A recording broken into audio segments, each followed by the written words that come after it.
దేవుడు ఉన్నాడా లేడా? ఇది తరతరాలుగా అడగబడుతున్న ప్రశ్న. ఉన్నాడు, ఖచ్చితంగా ఉన్నాడు. ఈ సకల చరాచర సృష్టి నడవడానికి కారణమైనది ఆ దేవుడే. ఇది భక్తుల సమాధానం. ఉంటే ఎక్కడున్నాడు? వెంటనే మరో ప్రశ్న.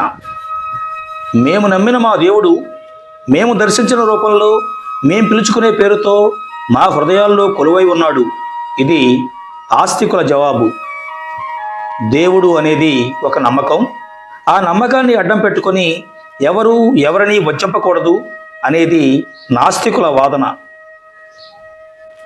25 మంది పిల్లలున్న తరగతి గదిలో 10 నిమిషాలు పంతులు గారు లేకపోతే వారు చేసే అల్లరికి అంతుండదు కదా. అలాంటిది ఈ సృష్టి ఇలా ఒక క్రమబద్ధంగా నడుస్తోంది అంటే దానిని నడిపించే ఏదో ఒక అద్భుత శక్తి ఉంది. దానిని దేవుడు అనుకుంటే పోలా. ఇది ఒక ఉపాధ్యాయుడిగా నా సమాధానం. మనం నమ్మిన ఆ దేవుడు మనిషి కంటే గొప్పవాడు అని భావిస్తే, ఆ భావన ఆ దైవం పట్ల గౌరవాన్ని పెంచితే, ఆ గౌరవం భక్తిగా మారితే, ఆ భక్తి మానవ సేవే మాధవ సేవ అని గ్రహిస్తే, ఆ గ్రహింపు ప్రత్యక్షంగానో పరోక్షంగానో సాటి మనిషికి చేయూతనిస్తుంది. గుడులు గోపురాలు గుట్టల మీదేలా, భక్తజనులకిట్లు బాధలేలా అంటూ నేను చిత్రాట వెలదులు అనే నా పుస్తకంలో ప్రస్తావించాను.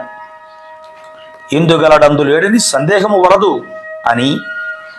ఫలం పుష్పం తోయం వంటివేవైనా మనస్ఫూర్తిగా సమర్పిస్తే ఆ దేవుడు అనుగ్రహిస్తాడని ఆ శాస్త్రాలే చెప్పాయి కదా.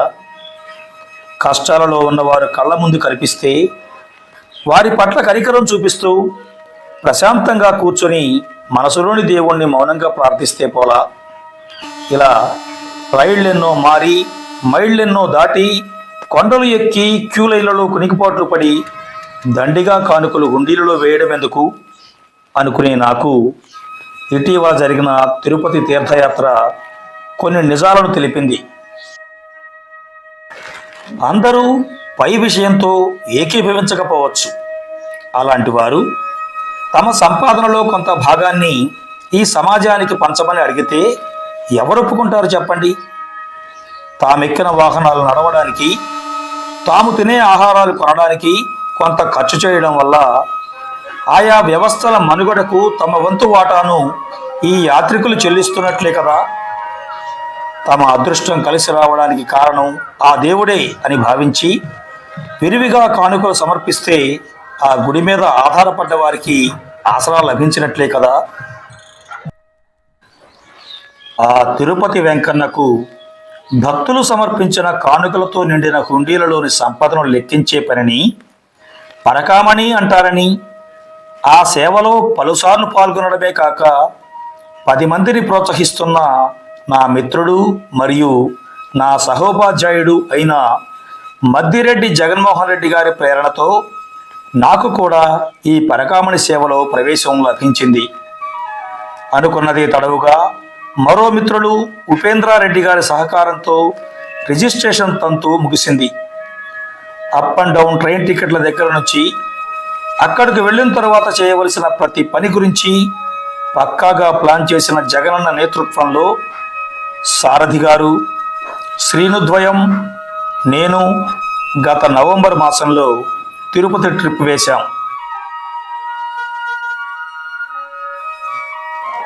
నవంబర్ 20వ తేదీ సాయంత్రం సత్తుపల్లిలో బయలుదేరిన మేము రాత్రి విజయవాడకు చేరి కాస్త టిఫిన్లు చేసుకొని ధర్మవరం ఎక్స్ప్రెస్ ఎక్కి తెల్లవారిపాటికి దక్షిణ భారతంలోని ప్రసిద్ధ పుణ్యక్షేత్రమైన తిరుపతి చేరుకున్నాం. స్టేషన్ నుండి సేవా సదన్ వరకు జీపులో వెళ్ళి అక్కడ ఫార్మాలిటీస్ పూర్తి చేసుకొని ఆ రోజుకు సేవ లేదు కనుక గోల్డెన్ టెంపుల్కు ప్రయాణమయ్యాం. నేను దైవాన్ని నమ్ముతానే తప్ప విపరీతమైన పూజలు, ఉపవాస దీక్షలు గట్రా అలవాటు లేనివాణ్ణి. నేను తప్ప నాతో ఉన్న మిగతా మిత్రులందరికీ గతంలో సేవాభాగ్యం కలిగిన వారే కనుక నాకు మాత్రమే అంతా కొత్తగా ఉన్నది. విశాలమైన ఆ భవనం, వివిధ రకాల సేవకులు విడిది చేయడానికి సర్వ సౌకర్యాలు, అవన్నీ చూస్తే ఆ దేవుడికి నేను సేవ చేయడానికి వచ్చాను అనే కంటే ఆ దేవుడి పేరుతో కొన్ని సౌకర్యాలు పొందడానికి వచ్చాను అనిపించింది. అడుగడుగున అన్న జగన్ ద్వారా అనుమాన నివృత్తులు చేసుకుంటూ నా ప్రయాణం కొనసాగింది. మొదటి రోజు మా టూర్లో మాకు ఎదురుగా వస్తున్న ఒక కారు అదుపు తప్పి పల్టీలు కొట్టడంతో కాస్త చలించిన మా మనస్సులు గోల్డెన్ టెంపుల్ వీక్షణతో కుదుటపడ్డాయి. సాయంత్రం వరకు తిరిగి తిరిగి అలసిపోయి విశ్రాంతిని కోరుకున్న శరీరాలను సదనానికి చేర్చి నిద్రపోదామని ప్రయత్నిస్తే ఎంతకు రాలేదు. కారణం ఏంటంటే అసలే కొత్త చోటు, ఆపై పక్క బిడ్డ అయిన గురకపోటు. దాంతో తెల్లవారింది. 7 గంటలకు వెళ్లాల్సిన డ్యూటీకి 5 గంటలకి సిద్ధమైనాను. తెల్ల బనీను కింద తెల్లలుకి కట్టుకొని నుదుటిన పంగనామాలు పెట్టుకుని నడుస్తుంటే, భుజాలపై ఆకుపచ్చని కండువా ఎగురుతుంటే, మెడలో ఐడెంటిటీ కార్డు ఊగుతుంటే, బెజవాడ సీనుగారితో కలిసి గుడివైపు కదులుతుంటే ఆ క్షణం నాకెంతో ఉత్తేజం అనిపించింది. మళ్ళీ మళ్ళీ సేవకు రావాలనిపించింది. సేవకుల కోసం ప్రత్యేకంగా పెట్టిన క్యాంటీన్లో 10 రూపాయలకే కావలసినంత టిఫిన్, కడుపు నిండా భోజనం పెడుతుంటే కేవలం ఒక ప్రభుత్వ ఉద్యోగిని అయిన కారణంగానే కదా నాకింతటి అవకాశం దక్కింది అనిపించింది. నాకు ఈ అవకాశం కల్పించిన నా వృత్తి పట్ల ఇంకా గౌరవం పెరిగింది. అప్పుడే వరంగల్లుకు చెందిన రక్షిత అనే డిగ్రీ చదివే పాప కనిపించింది. కేవలం పరకామనే కాదు, ఇంకా చాలా రకాల సేవలు చేయడానికి వస్తారని తెలిసింది.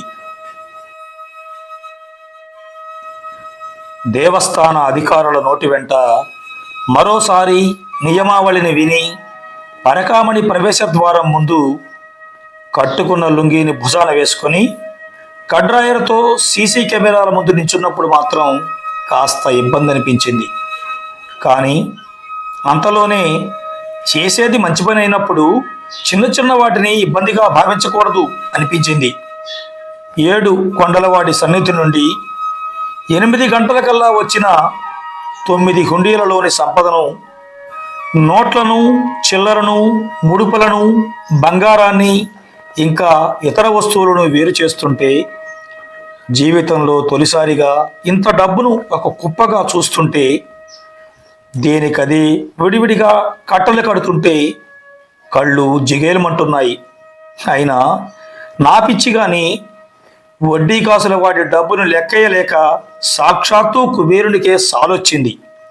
ఇక మానవ మాతృని నేనెంత? ఇలా 3 రోజుల పాటు రోజుకు 2 సార్లు చిన్నపిల్లాడిలా మారి సెక్యూరిటీ వారి ముందు నా నిర్దోషిత్వాన్ని నిరూపించుకొని పరకామణి మీద పట్టు సాధించాను. కానీ ఇక్కడ ఒక విషయం మట్టుకు ఖచ్చితంగా గమనించాను.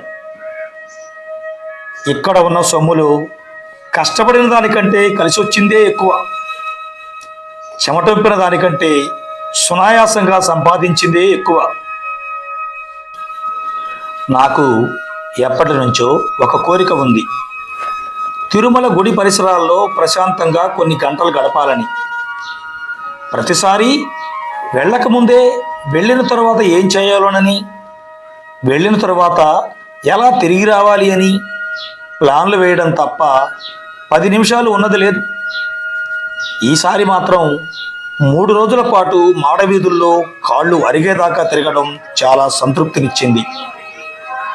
1-2 సార్లు వెంకన్న దర్శనం చేసుకుంటే జీవితం ధన్యమనిపించింది. పెద్దలు రావులపాలెం దుర్గాప్రసాద్ గారి, వైజాగ్ మురళీధర్ గారి, హైదరాబాద్ శ్రీనివాసమూర్తి గారి గొప్ప పరిచయాలు ఆనందం కలిగించింది. కావలసినన్ని లడ్డూలను కొని పట్టుకొని కొత్త పరిచయాలను మూట కట్టుకొని 3 రోజుల అనంతరం జీపులో తిరుమల కొండ దిగి వస్తుంటే పాముల మెలుకలు తిరుగుతున్న దారి మాయమైపోతుంటే, వెనుక వస్తున్న వాహనాలు ఒకదానితో ఒకటి పోటీ పడుతుంటే, ఎత్తైన కొండలు, ఏపుగా ఎదిగిన చెట్లు అంతకంతకు దూరమవుతుంటే, సుందర తిరుపతి నగరం సుదూరమైపోతుంటే, 3 రోజులు ఇట్టే ముగిసిపోయాయన్న బాధ, విడిచి వచ్చిన బాధ్యత ఎదురు చూస్తుందన్న ఆలోచన, యాత్ర విజయవంతమైందన్న ఆనందం కలిసి ఒక వింత పరిస్థితి మనసును అల్లకల్లోలం చేస్తుంటే, తెల్లవారేటప్పటికీ ఇల్లు చేరుకున్నాం. మై డియర్ వ్యూవర్స్, మీరు ఏ మతం వారైనా మీ దైనందిన కార్యక్రమాల నుండి విరామం తీసుకోవడానికి, అలసిపోయిన మనసులను ఆహ్లాదపరచడానికి మీరు కూడా మీరు నమ్మిన దేవుడు వెలసిన క్షేత్రాలను సందర్శించండి. వీలైతే నాలాగా ఆ జ్ఞాపకాలను పదిలపరుచుకోండి. కానీ అంతిమంగా మానవ సేవే మాధవ సేవ అని మర్చిపోకండి. మరొక వీడియోతో మళ్ళీ కలుద్దామా మరి? మీ కృష్ణార్జున్ రంగపురి. నమస్తే.